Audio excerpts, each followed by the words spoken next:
السلام علیکم ورحمۃ اللہ وبرکاتہ. ویلکم ٹو لرننگ قرآن میں خوش آمدید. اور قرآن پاک کے ٹرانسلیشن کا سلسلہ ہے جو سورۃ التغابن ہم نے مکمل کر چکے ہیں اور سورۃ الطلاق ہم نے سٹارٹ کرنی ہے. جیسے کہ قرآن پاک ایک آخری کتاب ہے، اللہ کی آخری کتاب ہے اور محمد صلی اللہ علیہ وسلم پر نازل ہوئی. ٹھیک ہے. اور قرآن پاک ایک یونیورسل بک ہے. اس کے اندر اللہ پاک نے جو میسیج کنوے کیا ہوا ہے ہماری زندگی کے ہر اسپیکٹ کو کور کیا ہوا ہے. یعنی کہ ہمیں زندگی میں کہاں کہاں پرابلمز آ سکتی ہیں، کس کس قسم کے ایشو فیس کیے جا سکتے ہیں، ان سب ایشوز کے کیا سولوشنز ہیں. رائٹ.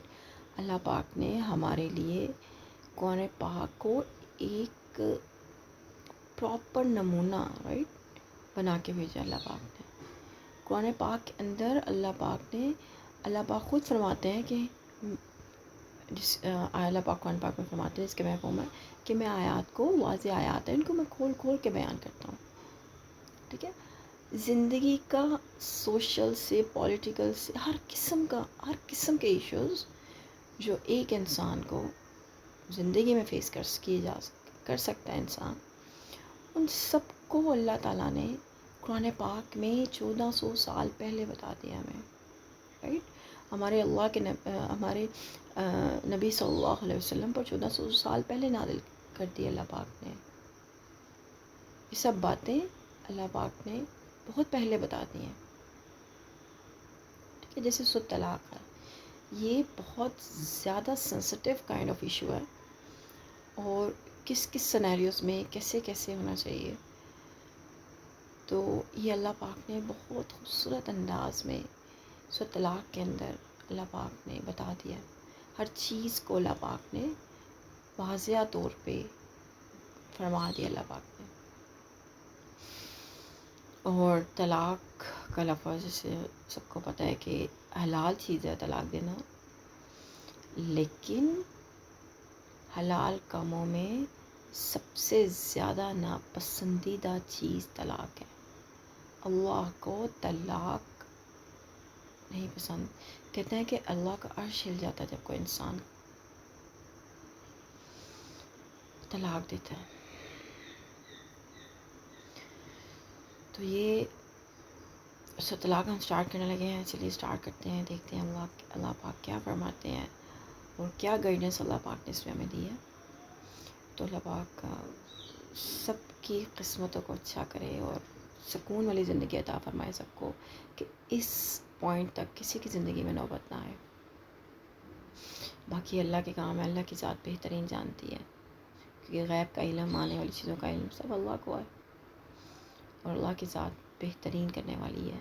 بہترین حکمت عملی اللہ نے ہر انسان کے لیے پری پلان کر لی ہوئی ہے. ہر چیز اللہ نے پہلے سے پلان کی ہوئی ہے ہمارے لیے. ہاں، اللہ پاک نے ہمیں دعا ٹول ضرور دیا ہے کہ ہمارے پاس بہت امپورٹنٹ ٹول ہے دعا. اس ٹول کے تھرو ہم اپنی تقدیریں بدل سکتے ہیں کہ اللہ نے تقدیر میں سب کچھ لکھ دیا ہوا ہے. لیکن دعا ٹول اس طرح کا ٹول ہے ہمارے پاس کہ اللہ تعالیٰ دعا کے تھرو انسان کی تقدیریں بدل دیتے ہیں. اللہ تعالیٰ لائف چینجنگ چیز ہے دعا، کہ آپ دعا ٹول کو، جو بس ڈفرینٹ ٹولز ہوتے ہیں نا یوز کرنے کے لیے، بالکل اس میں دعا ٹول ہے جس کو ہم پراپرلی یوز کریں تو اٹس گیم چینجنگ تھنگ. بالکل گیم چینجر ہے دعا. تو اس لیے اللہ تعالیٰ نے آپشن دیا کہ بس دعا کے آپشن ہے، یوز کرو دعا کا ٹول اور چینج کرو اپنی لائف کو. So let start. طلاق اسٹارٹ کرنے لگے ہم، چلیے اسٹارٹ کرتے ہیں. اعوذ باللہ من الشیطان الرجیم. بسم اللہ الرحمن الرحیم. شروع اللہ کے نام سے جو بڑا مہربان اور نہایت رحم کرنے والا ہے. یا ایہا النبی اذا طلقتم النساء، اے نبی صلی اللہ علیہ وسلم جب طلاق دو تم عورتوں کو، فطلقوہن، تو طلاق دو ان کو لعدتہن ہن ان کی عدت کے لیے، وَأَحْصُوا اور شمار کر لو، گن لو، عدت عدت کو، وَاتَّقُوا اللَّهَ اور اللہ سے ڈرو، ربکم جو رب ہے تمہارا، لا تخرجوہن نہ تم نکالو ان کو، من بیوتہن ان کے گھروں سے، ولا یخرجن اور نہ وہ نکلیں، الا مگر ان یاتین یہ کہ وہ آئیں، بفاحشۃ بے حیائی کو، مبینۃ کھلی، وتلک حدود اللہ اور یہ اللہ کی حدود ہیں، ومن یتعد اور جو تجاوز کرے گا، حدود اللہ اللہ کی حدود سے، فقد تو تحقیق، ظلم نفسہ اس نے ظلم کیا اپنی جان پر، لا تدری نہیں تم جانتے، لا اللہ یحدث شاید کہ اللہ تعالیٰ پیدا کر دے، بعد ذلک امرا بعد اس کے کوئی صورت۔ نبی صلی اللہ علیہ وسلم جب تم عورتوں کو طلاق دو تو انہیں ان کی عدت کے لیے طلاق دیا کرو، اور عدت کے زمانے کا ٹھیک ٹھیک حساب رکھو، اور اللہ سے ڈرتے رہو جو تمہارا پروردگار ہے۔ زمانہ عدت میں انہیں ان کے گھروں سے نہ نکالو اور نہ وہ خود نکلے، الا یہ کہ وہ کسی صریح برائی کے مرتکب ہوں، یہ اللہ کی حدیں ہیں۔ جو شخص حدود الہی سے تجاوز کرے تو اس نے اپنے پر خود ظلم کیا۔ اے مخاطب تو نہیں جانتا شاید اللہ اس کے بعد موافقت کی کوئی نئی صورت پیدا کر دے۔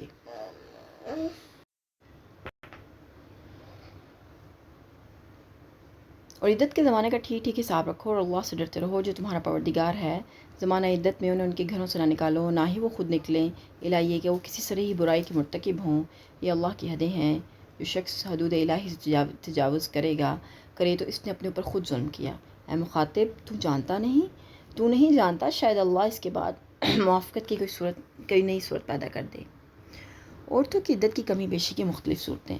طلاق اور عدت کے بہت سے احکام سورۃ بقرہ میں گزر چکے ہیں اور کچھ سورۃ احزاب میں مذکور ہیں، اور ان کی تکمیل سورۃ طلاق میں مذکور احکام سے ہوئی ہے، لہذا سابقہ احکام پر بھی ایک نظر ڈالنا ضروری ہے، چونکہ طلاق کی صورت میں عورتوں کی حالت مختلف ہوتی ہے اور ان کی عدت بھی مختلف ہوتی ہے، لہذا پہلے عدت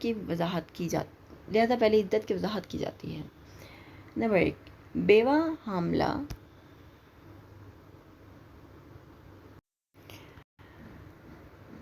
بیوہ غیر حاملہ کی عدت 4 ماہ 10 دن ہے، 239 ان کی سیکنڈ چیپٹر 239 آیت ہے، سیکنڈ سورہ۔ نمبر 2، بیوہ حاملہ کی عدت وضع حمل تک ہے، جیسا کہ درج الحدیث سے بھی ظاہر ہے۔ ابو سلمہ کہتے ہیں کہ ابن عباس رضی اللہ تعالیٰ عنہ کے پاس ایک شخص آیا، اس وقت ابو ہریرہ رضی اللہ تعالیٰ عنہ بھی ان کے پاس بیٹھے ہوئے تھے، اور شخص کہنے لگا ایک عورت کے ہاں اس کا خامند مرنے کے 40 دن بعد بچہ پیدا ہوا، اس کی عدت کے بارے میں آپ کیا فتویٰ دیتے ہیں؟ ابن عباس نے کہا کہ وہ لمبی عدت یعنی 4 ماہ 10 دن پوری کرے۔ ابو سلمہ کہنے لگے پھر اس آیت کا کیا مطلب ہوا کہ حاملہ عورت کی عدت ان کے وضع حمل تک ہے؟ اور سیدنا ابو ہریرہ کہنے لگے میں تو اپنے بھتیجے ابو سلمہ کی رائے سے متفق ہوں۔ آخر ابن عباس نے اپنے غلام قریب کو ام المومنین سلمہ رضی اللہ تعالیٰ عنہ کے پاس یہ مسئلہ پوچھنے کے لیے بھیجا، تو ام سلمہ رضی اللہ تعالیٰ عنہ نے فرمایا صبیہ اسلمیہ کا خامند سعد بن خولہ اس وقت فوت ہوا جب اس کی بیوی حاملہ تھی۔ خامند کے 40 دن بعد اس کے ہاں بچہ پیدا ہوا تو اسے نکاح کے پیغام آنے لگے، اور آپ نے اسے نکاح کی اجازت دے دی۔ ان پیغام دینے والوں میں سے ایک ابو سنابل بھی تھا۔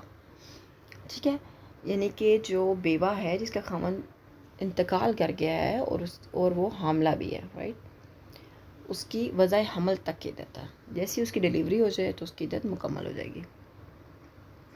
بے حیض عورت، اسے خواہ ابھی حیض آنا شروع ہی نہ ہو یعنی نابالغہ ہو یا بڑھاپے یا بیماری کی وجہ سے آنا بند ہو چکا ہو، اس کی عدت 3 ماہ قمری ہے۔ مطلقہ حاملہ کی عدت وضع حمل تک ہے، یعنی کہ مطلقہ جس کا خاوند اسے طلاق دے دے اس کی بھی جو عدت ہے وہ ڈیلیوری کے ساتھ اس کی عدت مکمل ہو جاتی ہے۔ حیض والی غیر حاملہ کی عدت 3 قروء ہے۔ قرء کا معنی حیض بھی ہے اور حالت طہر بھی۔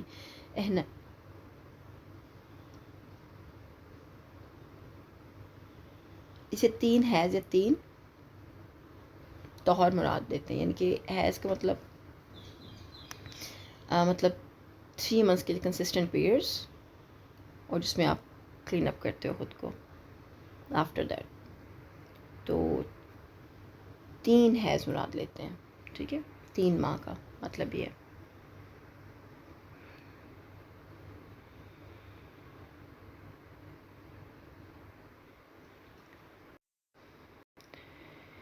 عدت کی اہمیت. اس کے بعد اب ارشاد ربانی کی طرف آئیے, فرمایا عورتوں کو طلاق دو تو ان کی عدت کے لیے طلاق دو, جس سے معلوم ہوا کہ عدت کا ٹھیک ٹھیک شمار کرنا نہایت اہم چیز ہے, لہذا اس کی طرف پوری توجہ دیا کرو. اس کی اہمیت کی وجوہ درج ذیل ہیں. عدت کا مقصد تحفظ نسب اور وراثت کے تنازعات کو ختم کرنا ہے. عدت کے اندر یہ معلوم ہو جاتا ہے کہ وہ عورت حاملہ ہے یا نہیں. اگر حاملہ ہے تو اس کی عدت وضع حمل تک ہوگی. یہ وجہ ہے کہ جس عورت کو صحبت سے پہلے ہی طلاق دے دی جائے اس پر کوئی عدت نہیں, کیونکہ اس صورت میں نہ نسب کے اختلاط کا کوئی امکان ہے, نہ ہی وراثت کے تنازع کا. عدت کے دوران متعلقہ عورت اپنی خاوند کی بیوی رہتی ہے. اس دوران خاوند کے حقوق کے نگہداشت کو محفوظ رکھا گیا ہے, جیسے کہ ایک دوسرے مقام پر ارشاد فرمایا ہے, یعنی خاوند کے یہاں عدت گزارنا متعلقہ عورت کی ذمہ داری ہے, اور مرد کا یہ حق ہے کہ عورت اس کے یہاں عدت گزارے. اس دوران مرد اسے صحبت کرنے کا پورا حق رکھتا ہے, اور وہ عورت کی رضامندی کے بغیر بھی اپنا یہ حق استعمال کر سکتا ہے. نمبر 3, عدت کے دوران کسی دوسرے کو یہ حق نہیں پہنچتا کہ وہ اس عورت سے نکاح تو دور کی بات منگنے کے لیے بھی پیغام دے. اگر خاوند نے عورت کو اس حالت میں طلاق دی کہ وہ گھر پر موجود ہی نہ تھی یا اپنے میکے گئی ہوئی تھی, یا اس کے میکے پیغام بھیج دیا گیا, تو عورت عدت کے دوران نکاح کر لے تو وہ نکاح باطل ہوگا. عدت کا عرصہ خاوند کے یہاں گزارنے کا حکم اور مصلیت. خاوند کے گھر کے علاوہ کسی دوسری جگہ عدت گزارنا غیر شرعی گناہ کا کام ہے. ہمارے یہاں عموماً ایسا ہوتا ہے کہ میاں بیوی میں لڑائی ہوئی تو فوراً بیوی روٹ کر میکے چلی گئی, یا خود میاں نے اسے میکے روانہ کر دیا. بعد میں کسی وقت بیک وقت 3 طلاقیں لکھ کے بھیج دیں, یا خاوند بیوی کو طلاق دے کر گھر سے نکال دیتا ہے, یا بیوی خود ہی اپنے میکے چلی جاتی ہے. ان سب صورتوں میں عورت کی عدت اس کے میکے میں ہی گزرتی ہے. یہ سب باتیں خلاف شرع اور گناہ کا کام ہے, کیونکہ اللہ کا حکم تو یہ ہے کہ عورت عدت اپنے طلاق دینے والے خاوند کے ہاں گزارے گی. اسی لیے اللہ تعالیٰ نے عدت کے دوران سکنا اور نفقہ کی ذمہ داری مرد کے سر پہ ڈال دی ہے. اچھا, یہاں پہ یہ بہت امپورٹنٹ چیز ڈسکس کرنے کی ہے کہ طلاق کے, کیونکہ نیکسٹ آیت میں ہم دیکھیں گے کہ اللہ پاک نے یہ اس طرح سے حکم کیوں دیا ہوا تھا کہ اگر خاوند طلاق دے دے تو عورت ادھر ہی عدت گزار لے. اس ڈیوریشن میں یہ ہوگا کہ چلو ایٹ لیسٹ پیچ اپ کی کوئی صورت نکل آئے گی عدت کے مکمل ہونے تک. تو اس زمانے میں دور جہالت میں لوگ کیا کرتے تھے, اچھا مقصد اللہ پاک کا یہاں پہ یہ تھا کہ مطلب میکسیمم یہ ہو کہ پیچ اپ ہو جائے, گھر نہ ٹوٹے, ٹھیک ہے, کیونکہ بچے ایسوسیٹ ہوتے ہیں, اور ایک گھر کا بکھرنا مطلب ایک بہت ہی سوشلی اور بہت ہی پرابلمسٹک چیزیں ہوتی ہیں, بچوں کو فیس کرنا اور عورت کو فیس کرنا, تو یہ سارے اسپیکٹس ہوتے ہیں. تو مقصد یہ تھا یہاں پہ اس حکم کا کہ طلاق دے دی تو جو عدت کا ٹائم ہے وہ خاوند کے ساتھ گزار لے, کہ شاید کوئی زندگی, کیونکہ سم ٹائم بندہ ایموشنلی غصے میں آ کے طلاق دے دیتے ہیں, تو بعد میں پھر اس چیز کو وہ مطلب کر رہے ہوتے ہیں کہ کاش ایسا نہ ہوتا, کاش ایسا نہ کیا ہوا ہوتا تو گھر بچ جاتا. تو اس اسپیکٹس کے پوائنٹ سے اللہ پاک نے کہا کہ عدت کا ٹائم بیوی اگر مطلب خاوند نے ایک دفعہ طلاق دی تو چلو بیوی اس ٹائم کو ادھر اسپینڈ کر لے, اور اس میں شاید کوئی بہتری کی صورت نظر آ جائے, کوئی پیچ اپ کی سچویشن بن جائے. تو اس پرسپیکٹیو سے یہ حکم دیا گیا تھا, ٹھیک ہے.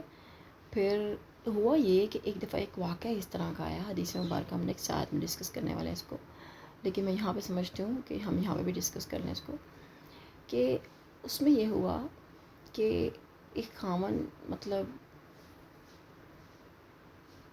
کیا کرتا, طلاق دیتا اور عدت پوری کرتا, عدت پوری کرنے سے پہلے پھر رجوع کر لیتا اس سے, اور چونکہ حکم دیا گیا تھا کہ آپ رجوع کر سکتے ہیں اس ڈیوریشن کے اندر, تو پھر اس کے بعد پھر اس کو طلاق دیتا, اور پھر اس کی عدت پوری کرنے سے پہلے اس کے ساتھ رجوع کر لیتا. تو اور کہتا کہ میں نہ تمہیں اپنے ساتھ ٹھیک سے رکھوں گا, اور نہ میں تمہارے ساتھ, نہ میں تمہارا کہیں اور گھر بسنے دوں گا. ٹھیک, جب یہ واقعہ پیش آیا تو اس وقت اللہ پاک نے حکم دیا 3 طلاقوں سے زیادہ آپ طلاق نہیں دے سکتے. ٹھیک ہے, اگر 3 طلاقیں اکٹھی دے دیں تو اٹس دا ورسٹ تھنگ, مطلب بدترین چیز ہے یہ. اللہ پاک کو حلال کاموں میں سب سے برا کام یہ لگتا ہے, رائٹ, اکٹھے 3 طلاقیں دینا. 3 طلاقیں اکٹھے دی تو پھر تو کوئی چانس نہیں ہے بیچ کا, کوئی سینیریو نہیں بنتا, پھر ختم سب کچھ, رائٹ. بٹ اگر 1 طلاق دی اس کے بعد آپ رجوع کر سکتے ہو, اسی ڈیوریشن کے اندر، ٹھیک ہے. اور اگر 2 طلاق کے دوسری طلاق دی تو اس میں بھی آپ اس ڈیوریشن کے اندر رجوع کر سکتے ہو. بٹ دا تھرڈ ون، اس کے بعد کوئی نہیں ہے، اس کے بعد بالکل کوئی پیچ اپ کی آپشن نہیں رہتی. تو یہ بڑا امپورٹنٹ تھا. اس پوائنٹ 7 کے کوشچن ارائز ہوتے ہیں مائنڈ کے اندر، تو میں نے کہا اس لیے اس کو یہاں پر ڈسکس کر لیں. چلیں let's carry on the explanation. کیونکہ اللہ کا حکم ہے کہ عورت عدت اپنے طلاق دینے والے خاوند کے ہاں گزارے گی، اس لیے اللہ تعالیٰ نے عدت کے دوران سکن اور نفقہ کی ذمہ داری مرد کے سر پر ڈال دی ہے، اور بیوہ کے اخراجات کی ذمہ داری میت کے لواحقین پر جو ترکہ کے وارث ہوں گے. اور اس حکم میں کئی مسئلتیں ہیں. سب سے بڑی مسئلت یہ ہے کہ اللہ تعالیٰ یہ چاہتا ہے کہ جس مرد اور عورت کے درمیان رشتہ ازدواج قائم ہو چکا ہے، اس زوجین کو اپنی اپنی امکانی حد تک نبھانا چاہیے. طلاق کی اجازت صرف ناگزیر حالات کی بنا پر دی گئی جب حالات کنٹرول سے باہر ہو جائیں. چنانچہ ارشاد نبوی ہے، یعنی طلاق جائز اور حلال تو ہے، مگر یہ اللہ کے ہاں سخت ناگوار چیز ہے. اب عورت اگر اپنے خاوند کے گھر میں رہے گی تو اس کے ملاپ، صلح صفائی، رضامندی اور رجوع کی کئی صورتیں پیش آ سکتی ہیں جو عدت باہر گزارنے کی حالت میں ممکن نہیں ہوتی. صریح برائی کے مختلف پہلو، یعنی صریح برائی کی مرتکب ہوں تو انہیں گھر سے نکال دینے کی اجازت ہے. صریح برائی سے مراد زنا بھی ہو سکتا ہے، جیسے کہ قرآن میں زنا کے لیے یہ الفاظ متعدد مقامات پر استعمال ہوئے ہیں. اور نشوز بھی، یعنی عورت کا ہر بات میں ضد اور کھینچاتانی کا رویہ اختیار کرنا اور مرد کی رائے کے بہرحال مخالفت پر آمادہ رہنا یا بدزبانی کرتے رہنا، یعنی ایسے حالات پیدا کرنے دینے سے مصالحت کے بجائے مزید بگاڑ اور تناؤ کی فضا بن جائے. اور یہ بدزبانی یا کھینچاتانی مرد سے بھی ہو سکتی ہے اور اس کے قریبی رشتہ داروں سے بھی، مثلا اس کے والدین وغیرہ سے بھی اس کی. اور اس سے چوتھی، مرد بذات خود ایسی عورتوں کا گھر سے نکل جانا، یعنی عدت کے دوران عورتوں کے خود مرد کے گھر سے نکل جانے کو ہی فاحشۃ مبینہ قرار دیا گیا ہے. ایسی صورت میں بھی انہیں واپس گھر لے جانے کی ضرورت نہیں. اللہ کی حدوں کا صحیح مفہوم سمجھنے کے لیے پہلے درج الحدیث ملاحظہ فرمائیے. سیدنا عبداللہ بن عمر رضی اللہ عنہ نے اپنی بیوی آمنہ بنت غفار کو حیض کی حالت میں طلاق دے دی.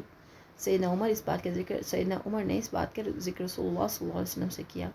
آپ کو اس بات پر غصہ آ گیا اور سیدنا عمر سے فرمایا کہ ابن عمر کو حکم دو کہ رجوع کر لے اور اپنی بیوی کو اپنے پاس رکھے تاکہ وہ پاک ہو جائے، پھر اسے حیض آئے اور پھر وہ اس سے پاک ہو جائے.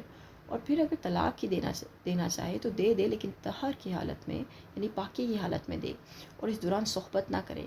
یہ ہے وہ عدت جس کا اللہ نے حکم دیا ہے. طلیقہن لعدتہن سے یہی مراد ہے. طلاق دینے کا صحیح اور مسنون طریقہ. اس حدیث میں طلاق دینے کا اور عدت کو ٹھیک طور پر شمار کرنے کا طریقہ بتایا گیا ہے. اس سے درجن باتیں معلوم ہوتی ہیں. نمبر 1، حالت حیض میں طلاق دینا اتنا گناہ کا کام ہے اور اللہ کی حد یا قانون کی خلاف ورزی ہے جس پہ رسول اللہ صلی اللہ علیہ وسلم کو غصہ آ گیا، کیونکہ حیض کی حالت میں طلاق دینے سے 3 کرو کا شمار درست نہیں رہتا. خواہ قرآن کو حیض کے معنی میں لیا جائے یا طہر کے معنی میں. طہر کے معنی میں لیا جائے تو طلاق کے بعد حیض کو بقایا ایام عدت سے زائد شمار ہو جاتے ہیں. اگر حیض کے معنی میں لیا جائے تو سوال یہ پیدا ہوگا، آیا اس حیض کو جس حیض میں طلاق دی گئی اس کو شمار کیا جائے یا چھوڑ دیا جائے، کیونکہ 3 حیض ہم نے مکمل کرنے ہوتے ہیں. جو صورت بھی اختیار کی جائے وہ اللہ کے قانون کی خلاف ورزی ہوگی. نمبر 2، آپ کے الفاظ اسے حکم دو کہ رجوع کا لس معلوم ہوا کہ اگرچہ حیض کی حالت میں طلاق دینا خلاف سنت اور گناہ کا کام ہے، تاہم قانونی لحاظ سے ایک طلاق شمار ہوگی، ورنہ رجوع کرنے کا کچھ بھی مطلب نہیں نکلتا. اس پر قیاس کرتے ہوئے فقہا کا کہنا ہے کہ اگر ایک ہی مجلس میں 3 طلاقیں دینا خلاف سنت و حرام ہے، تاہم تینوں طلاقیں واقع ہو جاتی ہیں. طلاق طہر کی حالت میں دینا چاہیے جس میں صحبت نہ کی گئی، اور بہتر صورت یہ ہے کہ طہر کی ابتدا میں طلاق دی جائے. البتہ غیر مدخولہ عورت کو طہر اور حیض دونوں میں طلاق دی جا سکتی ہے، کیونکہ اس سے نہ نسب کے مسائل پیدا ہوتے ہیں نہ وراثت کے. اس طرح بھی حیض عورت یا حاملہ عورت کو مباشرت کے بعد بھی طلاق دی جا سکتی ہے، کیونکہ ان صورتوں میں عدت کا کوئی مقصد مجروح یا مشکوک نہیں ہوتا. طلاق کا صحیح طریقہ یہ ہے کہ جس طہر میں مرد طلاق دینا چاہیے اس میں صحبت نہ کرے، پھر ایک ہی بار طلاق کو کافی سمجھے اور پوری عدت گزر جانے دے. اس طرح عورت پر طلاق بائن واقع ہو جائے گی، جس کے 2 فائدے ہیں. ایک یہ کہ عدت کے آخری وقت تک مرد کو رجوع کا حق باقی رہتا ہے. دوسرا یہ کہ طلاق واقع ہو جانے کے بعد بھی اگر فرقین رضامند ہو تو تجدید نکاح کی گنجائش باقی رہتی ہے. بیک وقت 3 طلاق دینا گناہ کبیرہ اور حرام ہے. رہی اس کے نقصان کی بات، تو کیا یہ تھوڑا نقصان ہے کہ وہ ایک حرام کار اور گناہ کبیرہ کا مرتکب ہوا ہے اور اس بات پر سب فقہ کا اتفاق ہے، اور یہ اتنا بڑا گناہ ہے کہ دور نبی میں ایک شخص نے بیک وقت 3 طلاقیں دیں تو آپ صلی اللہ علیہ وسلم یہ سن کر غصے سے اٹھ کھڑے ہوئے اور فرمایا کہ میری موجودگی میں کتاب اللہ سے اس طرح کا تلاعب اور مذاق، یہاں تک کہ ایک شخص کھڑا ہو کر کہنے لگا یا رسول اللہ صلی اللہ علیہ وسلم میں اسے قتل نہ کر دوں۔ علاوہ یہ انداز فکر ہی درست نہیں کہ جس سے کسی گناہ کبیرہ کے ارتکاب پر دنیا میں کوئی سزا نہ ملے، جس کا کوئی نقصان نہ ہو، اپنے نفس پر کوئی ظلم نہیں کرتا، بلکہ اصل نقصان تو آخرت کا نقصان ہے، اصل نقصان آخرت کا نقصان ہے۔ فَإِذَا بَلَغْنَا، پھر جب وہ پہنچی أَجَلَهُنَّ، آیت نمبر 2 دیکھ رہے ہیں ہم، آیت نمبر 2 سٹارٹ کرتے ہیں۔ فَإِذَا بَلَغْنَا، پھر جب وہ پہنچے أَجَلَهُنَّ، اپنی مدت کو، فَأَمْسِكُوهُنَّ، تو روک لو بِمَعْرُوفٍ، بھلے طریقے سے، او فارقوهن، یا جدا کر دو ان کو، بِمَعْرُوفٍ، ساتھ بھلے طریقے سے، وَأَشْهِدُوا، اور گواہ بنا لو، ذَوَا عَدْلٍ، دو عدل کرنے والوں کو، منکم، تم میں سے، وَأَقِیمُوا الشَّهَادَةَ، اور قائم کرو شہادت، کوئی گواہی کو، للہ، اللہ کے لیے، ذالکم یوعظ، یہ بات نصیحت کی جاتی ہے، بہ، ساتھ اس کے، من کانا، اس سے جو کوئی ہو، یؤمن، ایمان رکھتا، باللہ، اللہ پر، والیوم الآخر، اور یوم آخرت پہ، ومن یتق اللہ، اور جو ڈرے گا اللہ سے، یجعل اللہ، وہ پیدا کر دے گا اس کے لیے، مخرجا، نکلنے کا راستہ۔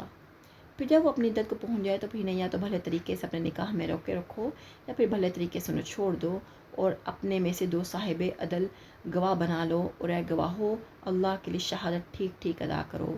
یہی بات ہے کہ جس کی اس شخص کو نصیحت کی جاتی ہے جو اللہ اور آخرت کے دن پر ایمان رکھتا ہے، اور جو شخص اللہ سے ڈرتا ہے، اللہ اس کے لیے مشکلات سے نکلنے کا کوئی راہ پیدا کر دے گا۔ نئی صورت سے مراد مصالحت، رضامندی اور رجوع کی وہ راہیں ہیں جو طلاق کے بعد فرقان کو ہوش میں آنے اور طلاق کے نقصانات پر غور کرنے کے بعد درست نظر آنے لگتی ہیں۔ دور جاہلیت میں طلاق کے سلسلے میں عورتوں کی حالت ازار، یعنی تمہارے ہی گھر میں تمہاری متعلقہ بیوی کی عدت ختم ہونے کو آئے تو تمہارے سامنے 2 راستے ہیں، ایک کہ بہرحال تم انہیں چھوڑنا ہی چاہتے ہو، ایسی صورت میں ان کے سب حقوق انہیں ادا کر دو، علاوہ ازیں ان سے فیاضانہ سلوک کرتے ہوئے کچھ مزید بھی اپنی استطاعت کے مطابق دے دو، جاتے جاتے اس پر کوئی الزام تراشی نہ کرو، نہ اسے کسی طرح کا دکھ پہنچاؤ، بلکہ اپنی زندگی کے ساتھی کو شکر رنجیوں کے باوجود بھی مانسوں اور شریفوں کی طرح رخصت کرو، اور اگر تم انہیں اپنے گھر میں آباد رکھنا چاہتے ہو تو جوجو کر لو، اور اس معاملے میں تمہاری نیت بخیر اور عورت کو فی الواقع آباد رکھنے کی ہونی چاہیے۔ ایسا نہ ہو کہ اپنی بیوی کو مزید سزائیں دینے کی خاطر تم اس سے رجوع کر کے اپنے ہاں رکھو۔